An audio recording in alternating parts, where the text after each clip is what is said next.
Hey everyone, thanks for watching my channel again. So I don't know if you've been watching my channel, but if you haven't, thanks for watching my channel. If you have been watching my channel, so thanks for watching my channel again. So that was complicated, huh? So I want to talk about some car news. So I'm a little bit behind. I was thinking of what to review, but within the last 2 weeks there's been so many car reviews, so many car releases and announcements. I was like, wow, I guess I gotta put them all together. So number one thing I'm really excited about is the G-Class. You might say what has changed there, but so back then I was working for Mercedes-Benz 2018. We received the new G-Class, the new facelift. Not, I call it facelift, but obviously it was the new refreshed body, so we're all excited about it. But when I first sat in the vehicle, what concerned me is interior control panels such as air conditioning system adjustments, the seat adjustments, the infotainment system. Everything felt very old, because I remember a month before we got the G-Class for our service team training to go over the new options and why the new G-Class better and what has improved. I was kind of shocked that the brand new designed car, they spent so much money, developed so much, improving and trying to make it look new, not like upgraded old G-Class, because they said nothing fits on the new G-Wagon besides the door handles and the door grip, and the turn signals are stayed the same. But again, it's not the same design, but they stayed the same on the top corners. So after I sat in the car, I'm like, wait, my C-Class, 2018 C-Class, $45,000-$50,000 car has the same AC controls, and the C-Class was released 2014 and even designed before that, but the G-Wagon was released 2018. It's over $100,000. So I was like, something here is not right. So those update was majorly needed. They finally came up with an update, especially let's not talk about the clock that was like all the way down there. What's the point of it? So finally updates have been done. Am I happy about G-Class dropping the 8-cylinder going towards 6-cylinder on the G550? Kind of, yes and no. Honestly, does it really matter at this point? Because to be honest, if you're getting a G-Class, if you're not getting the G63, then honestly G550 is, it's just, I think that car is pointless. Because when you get a G-Class, you either get all or nothing. Exactly, right? You know, if you know what I mean. So if you get the G-Class, it's got to be all or nothing. So to me, it has to be the G63, or if you don't like the G63, you have to get, there's two other options. You either get the older G500 that's going to last your lifetime, or you get G55 AMG that's also super reliable. Those are also great G-Wagons made. The other car news. Yesterday I was reading, obviously there has been a lot of articles, renders, spy pictures, but looks like it's official that M5 station wagon is coming to the US, and it's a great news. Great news, good and bad news. So as much as, you know, I love AMG and Mercedes-Benz, if you go check out my Instagram page, you can tell that I'm a diehard Mercedes-Benz fan. But the good news is that I love station wagons, and I think that's the best car body design there is. It's as practical as SUV, if not even more practical.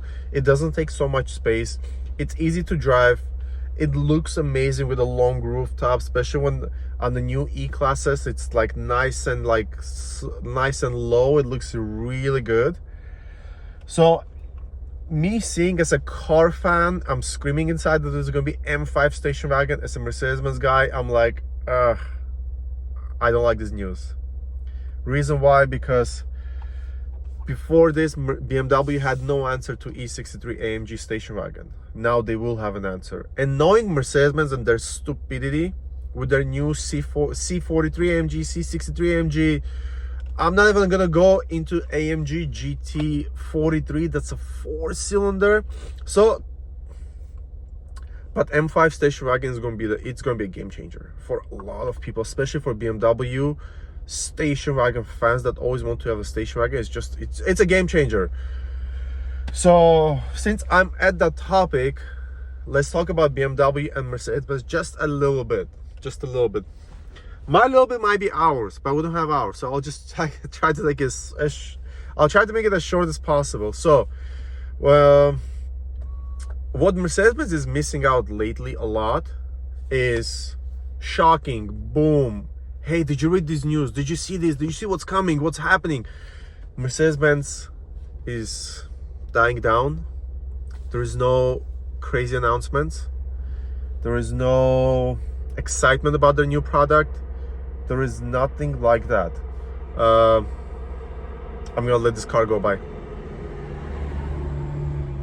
Okay, now we can continue talking. So there's no excitement. Something has lost its soul, and Mercedes-Benz, for some reason, okay, think of it this way. You pull up to a car meet or wherever you pull up, and someone pulls up next to you in an AMG GTS or GTR or GTC or just AMG GT Coupe with a V8 bi-turbo, and you park next to them, and you both go home at the same time. Just the stupidest example in the world, but this is what happens in reality. And you both start the car at the same time. Which one's gonna sound more excited? Which one's gonna be like, oh whoa, what's the engine there? Wow, this rumbles good. This sounds good. And then imagine the guy that starts the 4-cylinder. How can a supercar that was competing against cars like Porsche 911, car that was on the racetrack, was beating supercars on Nürburgring, car that future to be a legend, goes 4-cylinder? I don't see how that's possible. I think marketing team for Mercedes-Benz is really screwing it up. Look, people like me will never buy that car. Even if I had money for it, I will never ever buy a 4-cylinder AMG. I really don't think it's acceptable, because AMG, all days, it was best out of best out of best out of best. If you want the best quality, best performance, best handling, fastest on the straight line, highest quality materials, best looking brakes, everything, the top line, you go for AMG. Now, if you want a top line, what do you get? That's the question I'm asking myself. I'm like, okay, if I walk into the Mercedes-Benz dealership right now, I want an exotic sports car that's also fast, quick, looks good. What's there? There's nothing exciting there. I think the only exciting cars that are left right now is probably the G-Wagon and upcoming S63 AMG, because that car is going to be phenomenal. Over 800 horsepower and around 3 seconds 0 to 60 on a limousine like that. Those are crazy numbers. S-Class, look, S-Class and G-Wagons has not been ruined yet, but I don't know what's coming next. Because based on the marketing that Mercedes-Benz does right now, and I know the way of thinking they have, they keep ruining cars. So those are the only two cars that are left behind. I would add E-Class to this. If my video was filmed 10 years ago, I would definitely add the E-Class to this. Not ruined yet, but lately the E-Class got ruined. I don't know why do you have to have those triangles, the Mercedes-Benz star in the tail lights. Why do you have to tell people that, hey, look at my lights are on, can't tell it's a Mercedes-Benz? So Mercedes-Benz kind of don't bring it up. Remember, Mercedes-Benz used to be brand that would make great cars, which I'll make a separate video. We'll go over details like this. But what Mercedes-Benz needs right now is a shocking to the world video where, you know, all those car guys, they drop the pants and they go on the laptop, read the news. Hey, what is this announcement they made? Versus BMW came with the M2, which you're gonna judge me, but I think it's one of the best looking M cars ever. Yes, you probably don't think so. Probably it's so ugly, but no, I think it's really beautiful, and I would love to own one just for its driving experience. But I'm a Mercedes-Benz guy, I'm an AMG guy, so it's a big no-no. I cannot own M car, even though they're great cars. My brother has the M4 competition, 2022 or 23. Time flies. I'm sorry, guys. I don't remember exactly. I think 23. Yes, we got it last year. That car is amazing. I've never driven a car so stable and so glued to the road. You literally make a turn and the car just turns. There is no body roll whatsoever.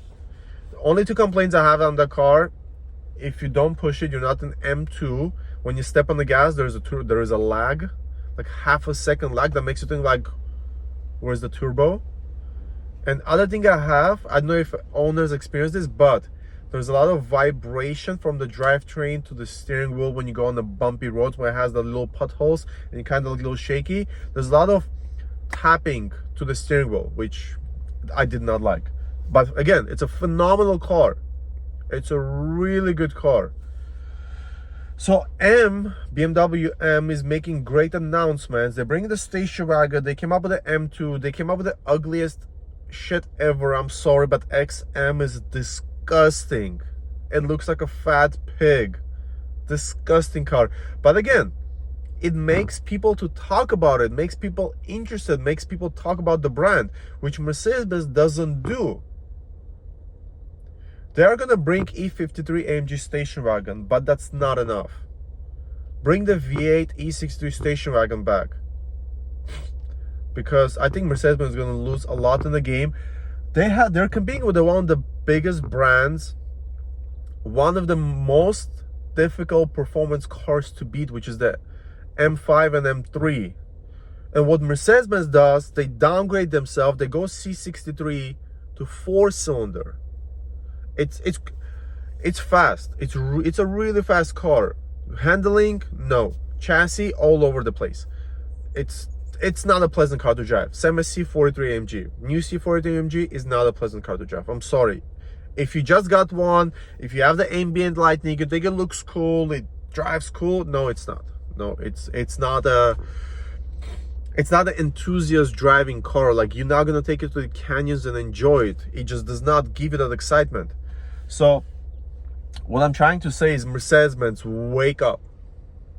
You need something shocking. You need an explosion to the car world to bring the fans back. Because to me, if I'm in the market to buy a Benz, it's not going to be the new Benzes. It's going to be the old ones, because that's where they would shine all over the world. That's when the Benz was unbreakable. But now they're making cars like I